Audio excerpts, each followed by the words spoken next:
उस जज साहब से पूछना चाहूंगी कि बाय द वे मेरे भाई की जगह आपका बेटा होता तो क्या आप राजेश यादव को बेल दे देते ऐसे? जी जी जी। या फिर कभी बाय द वे मान लीजिए कभी जज के या फिर किसी दरोगा के ही या फिर कोई भी हुआ जिन्होंने ये चीजें आंखों से अपनी देखे उनके बेटे के साथ या फिर उनके किसी भाई के साथ ऐसा हुआ तो वो लोग क्या करते? हाँ जी, एक मानवता के नाते हमारे साथ खड़े थे जी।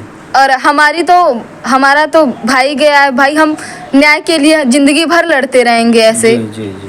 प्रधान जी तो एक सपोर्टर थे हमारे। जौनपुर में इतने सारे हत्यारे पैदा हो गए इस मामले के बाद कि लग रहा है जैसे वो तालाब में मरी हुई मछली ऊपर आती है वैसे सारे हत्यारे ऊपर चले आए। एक बार फिर से हम अनुराग यादव के घर पे मौजूद हैं।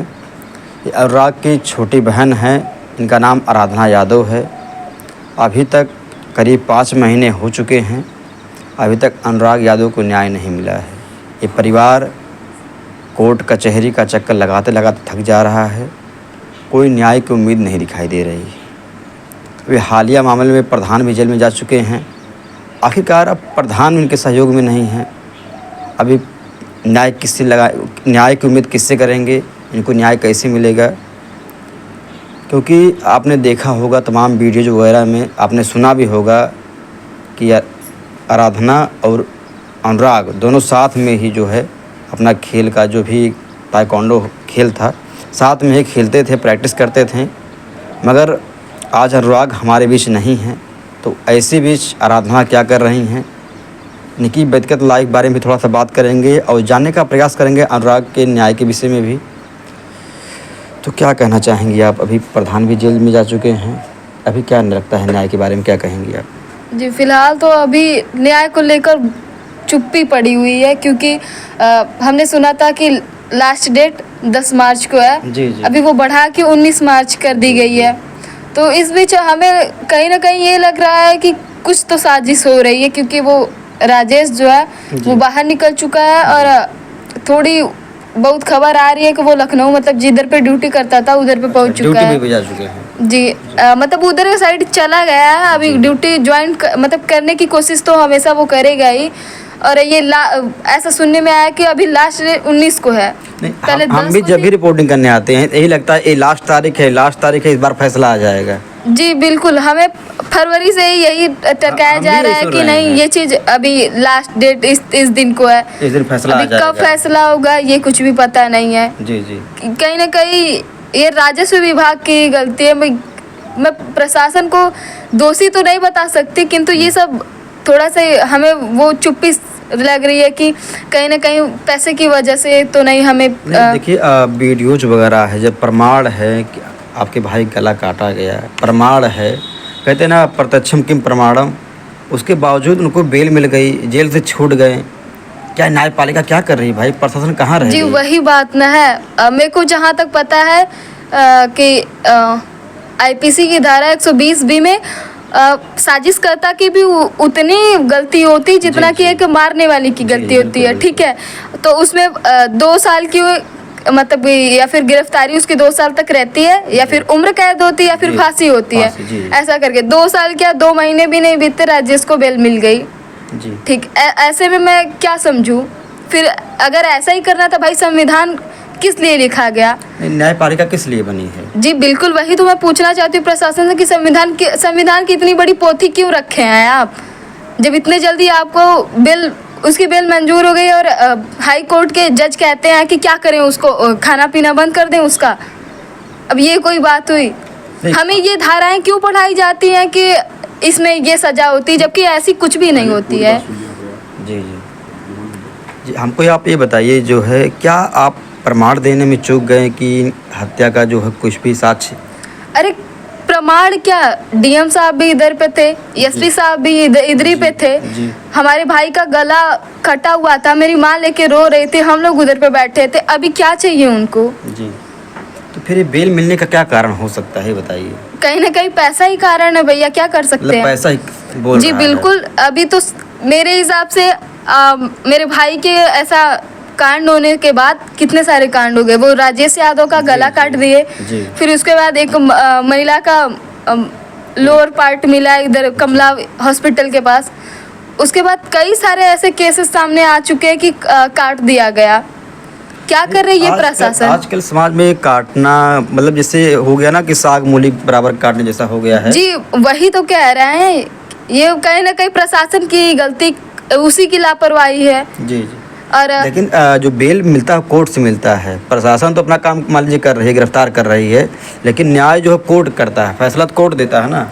जी कोर्ट देता है तो कैसे दे दिया? कोर्ट कम से कम देखना चाहिए, गला कटा है, किसी की हत्या हुई है, फिर बेल कैसे मिल जाता है भाई? ये सवाल आप कोर्ट से देखिए, मैं तो उस जज साहब से पूछना चाहूंगी कि बाय द वे मेरे भाई की जगह आपका बेटा होता तो क्या आप राजेश यादव को बेल दे देते ऐसे? जी जी जी। या फिर कभी बाय द वे मान लीजिए कभी जज के या फिर किसी दरोगा के ही या फिर कोई भी हुआ जिन्होंने ये चीजें आंखों से अपनी देखे, उनके बेटे के साथ या फिर उनके किसी भाई के साथ ऐसा हुआ तो वो लोग क्या करते? जी अगर ऐसे ही बेल मिल जाता तो फिर किस लिए जो ये हत्या का धारा बना गया है, आईपीसी क्यों बनी है, क्रिमिनल एक्ट क्यों बनाया गया है? वही तो पूछना चाहते हैं हम कि आप इतनी सारी धाराएं पढ़ के इतने मतलब पूरा संविधान की उनको जानकारी होती, उसके बाद जाके आप लोग जज बनते हैं या फिर वकील बनते हैं। फिर किस लिए आप लोग बने हैं जब आपको फॉलो ही नहीं करना संविधान को? क्यों पढ़ाया जाता है हमें संविधान क्लास में? जी एक हमारे संविधान में ये भी है, समानता का अधिकार है, बोलने की आज़ादी है, वैसे न्याय पाने की भी एक अधिकार है कि सबको न्याय मिलना चाहिए, ये हमारा मौलिक अधिकार है। मगर इस परिवार को अभी तक न्याय नहीं मिला है। वो लोग बेल पर आ चुके हैं। सोचिए, प्रमाण है, गला कटा है, तमाम जो है मीडिया वाले आए, प्रशासन थे, डीएम एसडीएम एसपी, बड़े बड़े आला अधिकारी तक मौजूद थे घर पर, लेकिन सोचिए हत्या का धारा लगने के बावजूद बेल कैसे मिल गई? आखिरकार कहाँ चूक रह गई, कहाँ से फॉल्ट हो गया कि उन लोगों को बेल मिल गई? और बेल मिलने के बाद इधर कांड हो गया और प्रधान भी जेल चले गए। क्या प्रधान के जेल जाने के बाद क्या लगता है आपका जो है न्याय पाना मुश्किल हो जाएगा? और फिलहाल तो कुछ कह नहीं सकते, लेकिन प्रधान जी के मामले में हमें कोई जानकारी नहीं है। एक वीडियो उनका वायरल हुआ था जिसमें वो मारपीट कर रहे थे। जी जी, गाली गलौज मार, वो गाली गलौज। जी अभी वो मेरे को पता नहीं है कि हाल ही का है कि पहले का है, फंसाया जा रहा है या फिर कुछ भी साजिश करता है या फिर कुछ भी हो सकता है। लेकिन कहीं ना कहीं लगता है कि ये राजेश की ही चाल है। मतलब आपके जो प्रधान जी के जेल जाने से आपकी न्याय प्रक्रिया में प्रभाव पड़ेगा? अभी तक प्रधान का सपोर्ट था, कुछ समस्या होता तो प्रधान के साथ में खड़े रहते थे। जी प्रधान जी का सपोर्ट था, पूरा सपोर्ट था, लेकिन ये नहीं कह सकते कि कुछ प्रभाव पड़ेगा। प्रधान जी साथ में थे, भाई ग्राम प्रधान है तो उनका एक कर्तव्य बनता है। हम लोग इसीलिए उनको चुनते हैं कि ताकि हमारी किसी कठिनाई में वो हमारा साथ दे सके। बिल्कुल बिल्कुल। मतलब लगता है अगर उन मौके पे अगर नहीं भी हैं, अगर जेल में भी हैं, फिर भी आप लोग लड़ाई लड़ते रहेंगे। आपको जो है उनकी सपोर्ट की अगर आवश्यकता नहीं भी रहे तभी आप लड़ेंगे। जी देखिए, प्रधान जी एक मानवता के नाते हमारे साथ खड़े थे जी। और हमारा तो भाई गया है, भाई हम न्याय के लिए जिंदगी भर लड़ते रहेंगे ऐसे। जी, जी, जी। प्रधान जी तो एक सपोर्टर थे हमारे। मतलब प्रभाव नहीं पड़ेगा ना आप लोगों, कोई डिमोटिवेशन नहीं है ना? थोड़ा सा प्रभाव तो पड़ेगा है क्योंकि वो हमारे साथ थे, ग्राम प्रधान थे। अभी उनको फंसाया गया या फिर मामला सच है ये तो नहीं पता हमें, क्योंकि हमारे जो दर्शक हैं भर भर के गालियाँ दे रहे हैं कि आप लोग फर्जी पत्रकारिता करते हो, तुम लोग पैसा ले लिए हो, क्या कर रहे हो? प्रधान सज्जन आदमी है और आपको न्याय दिलाने के लिए दिन रात एक कर दिए, खून पसीना बहा रहे हैं, काहे झूठी रिपोर्ट दिखा रहे हो? हमारे ऊपर ब्लेम लगता है, हमारे पत्रकारिता ब्लेम लगता है, हमारे काम के ऊपर ब्लेम लगता है। नहीं, ऐसी कोई बात नहीं है। लोग वही देख रहे हैं जो उनको दिखाई दे रहा है। जी जी। अभी प्रधान जी पर जो धाराएं लगी है, कहीं ना कहीं थोड़ा बहुत तो सच होगा या फिर कुछ भी हो सकता है। बहुत संगीन धाराएं हैं। अभी तो थाने पे कोई भी एफआईआर लिखवाने जाता है तो सबूत लेकर जाता है। जी जी। अभी भी फर्जी धाराएं तो आप नहीं लगा सकते जी। क्योंकि उस दरोगा को एसपी को जवाब देना होता है कि हमने ये धाराएं क्यों लगाई हैं। सीओ चार्जशीट पे साइन करता है तब जाके बात आगे बढ़ती है। हाँ, तमाम लोगों का तो वही बात है कि संज्ञान में रहता आप है। फर्जी मुकदमे कोर्ट से कर सकते पर फर्जी एफआईआर आप थाने से नहीं कर सकते। जी। इतना तो पता है। जी। अभी साजिश है क्या है उस पर कुछ कह नहीं सकते। हम बता दें आपको, प्रधान जी जब से अनुराग का मामला हुआ है तब से लगातार इस मामले को उठा रहे थे और इस मामले को लेकर वो काफ़ी सतर्क थे, कहीं कोई चूक ना हो, कहीं कोई गलती ना हो। मगर इस बीच जब वो जेल में जाते हैं तब भी परिवार जो है न्याय के लिए डटा है, खड़ा है और तब तक लड़ता रहेगा जब तक इनको न्याय नहीं मिल जाता है। मगर हम बता दें, प्रधान के ऊपर जो भी धाराएं लगी हैं तो कहीं ना कहीं इनका भी कहना है, जो अनुराग की बहन है आराधना जी का कहना है कि जो भी धाराएं लगी हैं तो हो सकता है उसमें कुछ सत्यता हो, क्योंकि जो भी धाराएं दर्ज हुई हैं कोई इस तरह से नहीं कोई झूठा धारा ही लगा देगा, क्योंकि प्रशासन भी है, जांच की होगी, धारा लगाया होगा, कोई आरोप लगा होगा। कोई ऐसा है नहीं कि झूठा झूठा कोई ऐसा कर देगा, ऐसी कोई बड़ी वो भ्रष्टाचार वाली बात तो है नहीं। लेकिन हम बताना चाहते हैं आपको कि जब भी हम गांव में जाते हैं, तमाम जगहों पर रिपोर्टिंग करते हैं, हमारे जो कमेंट्स आते हैं प्रधान जी को पूरा समर्थन मिलता है। अभी देखना दिलचस्प होगा आगे कि क्या होता है। प्रधान के ऊपर जो धारा लगा है वाकई वो सत्य है या झूठा है, वो तो बात की बात है। तो मतलब अभी जो है क्या लगता है, इस जो लास्ट तारीख बता रहे हैं इस पर चल सकता है बुलडोजर?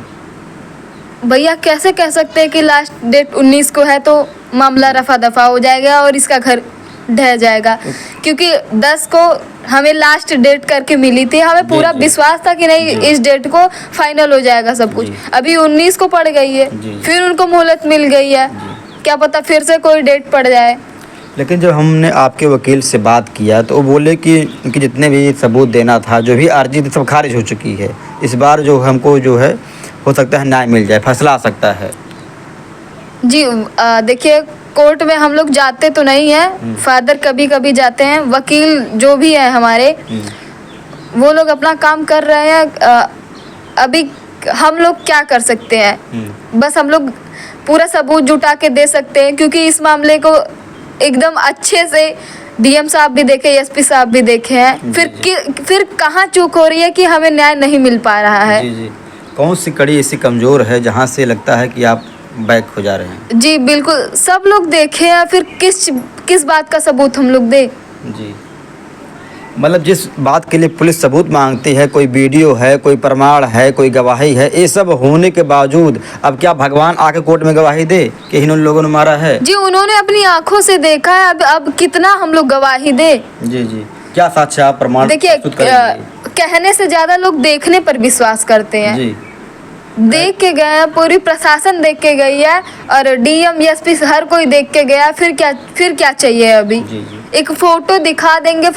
देखिए, फोटो में बात अलग होती है, वो लोग सामने से देख के गए हैं ना। जी, फोटो में कुछ एडिट कर सकते हैं, कुछ छेड़छाड़ कर सकते हैं। जी, अभी एआई का जमाना, हम लोग कुछ एडिट करके भी दिखा सकते हैं। जी। ऐसा हो रहा है, अभी तो ऐसा हो ही रहा है। एआई के जमाने में कुछ भी एडिट करके दिखा दे रहे हैं। किसी का वीडियो वगैरह किसी का दिखा देंगे, कोई रहेगा कैसे कर देते हैं। जी, वही बात ना। और कहीं ना कहीं हमें ये लग रहा है कि पैसे के बदौलत हमें न्याय नहीं मिल पा रहा है। मतलब पैसा बोल रहा है, यही कह रही हैं? जी बिल्कुल। लालता की पत्नी इंद्रावती रोज कोर्ट आ रही हैं और जा रही हैं। कहीं ना कहीं फिर लाल मोहन ने अपने बेल के लिए अप्लाई कर दिया है। जी। अभी ये कोर्ट इतनी ढीली क्यों पड़ी है? ये जो धाराएं किस लिए बनी है? जब उस पर कोई फॉलो ही नहीं कर रहा है, वो उस धाराओं को, सबको बेल मिल जा रही है, फिर क्या ही फायदा? इसीलिए ना इतने सारे कांड हो रहे हैं कि बाय द वे किसी भी मामले में अगर कड़ाई से उसको सजा दी होती तो आज इतने कांड नहीं होते। किसी का गला नहीं कटता, किसी की कमर नहीं कटती। जी। ना कोई मार के किसी को फांसी पर लटकाता। मतलब अभी तक कोई ऐसा एग्जाम्पल सेट नहीं कर पाई है ना कोर्ट ना प्रशासन की। अगर ऐसा कोई अपराध करेगा तो उसको सजा मिल सकती है। एक एग्जाम्पल सेट हो सकता है आपके इस मामले के माध्यम से। जी बिल्कुल। एक कोई औरत थी जिसके घर को ढाया गया। जी। और उसको शायद मारा भी गया। जी। उस गरीब औरत का घर ढवा दिया गया। ये जो हत्यारे बैठे हैं उनका घर अभी तक नहीं गिर पा रहा। कहीं ना कहीं यही वजह है कि लोग इतने सारे जौनपुर में इतने सारे हत्यारे पैदा हो गए इस मामले के बाद कि लग रहा है जैसे वो तालाब में मरी हुई मछली ऊपर आती है, वैसे सारे हत्यारे ऊपर चले आए हैं। जौनपुर में इतने सारे हत्यारे पैदा हो गए इस मामले के बाद कि लग रहा है जैसे वो तालाब में मरी हुई मछली ऊपर आती है, वैसे सारे हत्यारे ऊपर चले आए हैं। जौनपुर में इतने सारे हत्यारे पैदा हो गए इस मामले के बाद कि लग रहा है जैसे वो तालाब में मरी हुई मछली ऊपर आती है, वैसे सारे हत्यारे ऊपर चले आए हैं। आपको बता दें आराधना, हम लोग भी जहाँ जाते हैं रिपोर्टिंग करने तो लोग बोलते हैं क्या आप न्याय दिलाओगे। अनुराग यादव मामला हुआ है, आपका मामला इतना हाईलाइट था, जहाँ जाते हैं लोग कहते हैं अनुराग यादव को न्याय मिला ही नहीं था, हमारा छोटा मामला, हमको न्याय कैसे मिलेगा। जी बिल्कुल, ये चीज़ हम लोग तकलीफ इस बात की होती है कि जहाँ मतलब जाते हैं हम लोगों से उल्टा सवाल हो जाता है कि जब अनुराग को न्याय नहीं मिला, आप लोग इतना उस मैटर को हाईलाइट किए, लेकिन हमको कैसे न्याय मिलेगा। अब जी 6 महीने लगभग होने जा रहे हैं। जी जी, अभी कोई भी ऐसी खबर नहीं है जिससे हमें संतुष्टि मिले। अच्छा, अभी कोई उम्मीद किरण नहीं दिखाई दे कि हाँ लगे कि हाँ न्याय की तरफ अग्रसर हैं हम। जी, हमें उम्मीद की किरण नहीं नज़र आ रही है, बल्कि हमें एक हताशपन मिला है, क्योंकि राजेश की बेल हो गई और राजकुमार कुछ दिन के लिए बंद था, फिर वो छूट गया। जी जी जी, धीरे धीरे कहीं ना कहीं राजेश की वजह से सारे लोग छूट जाएंगे, ऐसा हमें लग रहा है। अब आप एक लड़की हैं, समाज के तौर पे जैसे आप कहीं जाती हैं बाहर, तो ये लोग जैसे जब बेल से बाहर आ गए हैं, क्या आपको खतरा लगता है, महसूस होता है ऐसा कुछ। जी बिल्कुल लगता है खतरा, जी, क्योंकि चश्मदीदा गवाह हम ही लोग हैं। तो वो लखनऊ में रह के इतनी बड़ी साजिश कर सकता है। जी जी, तो वो अब छूट गया है फिर से, अभी किधर भी रह रहा होगा वो तो हम लोगों को भी तो मरवा सकता है, क्योंकि मेरे भाई का गला कटवा दिया, हर कोई देखा है। जी जी, मेरे को रास्ते में किधर भी मरवा देगा तो ये होगा कि एक्सीडेंट हो गया, फिर मेरे को कैसे न्याय मिलेगा। एक्सीडेंट हो गया, कुछ और बात हो गया, या फिर कुछ और मामला, जी जी, कुछ और लगा कि ये लोग बच जाएंगे फिर से। जी, जी। क्योंकि जिन्होंने जिस चीज़ को अच्छी तरह से देखा है उस पे न्याय नहीं दे पा रहे ये लोग, फिर मुझे क्या देंगे। मतलब आपके परिवार पर पूरा खतरा बना हुआ है। जी बिल्कुल खतरा बना हुआ है, राजेश छूट गया, अब तो और खतरा बना हुआ है। जी जी, तो लास्ट में क्या कहना चाहेंगी आप अपने भाई को न्याय दिलाने के लिए। हम यही कहना चाहेंगे, कोर्ट से हाथ जोड़ के निवेदन करते हैं कि हमें न्याय मिलना चाहिए। अभी 19 को लास्ट डेट है, तो जी जी, कार्रवाई इस पे की जाए, ऐसा हमें ना फील हो कि हमारे भाई का गर्दन कट गया और वो लोग भी एकदम भली भांति हैं और छूट जाएंगे, ऐसा हमें नहीं लगना चाहिए। राजेश छूट गया है, हत्यारे का भाई था, साजिश करता था, उसको 2 महीने 3 महीने के अंदर छोड़ दिया गया। जी जी, कहीं ना कहीं फिर धीरे धीरे 1 साल में तो वो भी छूट जाएगा, हत्यारा भी। जी, फिर ऐसी हत्याएं होती रहेंगी। जी। तो देख सकते हैं साथियों, अगर अनुराग यादव के परिवार को न्याय नहीं मिला तो लिख के ले लीजिए आप, इतनी हत्याएं होंगी, इतनी क्रिमिनल एक्टिविटी होगी कि अब आप सोच नहीं सकते हैं। क्योंकि जब इतना बड़ा मैटर हाईलाइट होने के बावजूद अगर न्याय नहीं मिल पाएगा तो आखिरकार जो छोटे छोटे मामले रहते हैं वो तो हवा मुड़ जाएंगे। सोचिए, जो परिवार, जो समाज एक जज को भगवान का दर्जा देता है कि भगवान न्याय करता है, वैसे जज एक भगवान की तरह होता है, उसका फैसला भगवान का फैसला माना जाता है। मगर अब देखना होगा 19 मार्च को उस भगवान का, जो कुर्सी पे बैठा भगवान है, उसका क्या फैसला आता है, क्या इस परिवार को न्याय मिल पाता है। तब जो होगा हम आपको बताएंगे, अपडेट देते रहेंगे पल पल के लिए। तब तक के लिए बने रहिएगा। जय हिंद, जय भारत।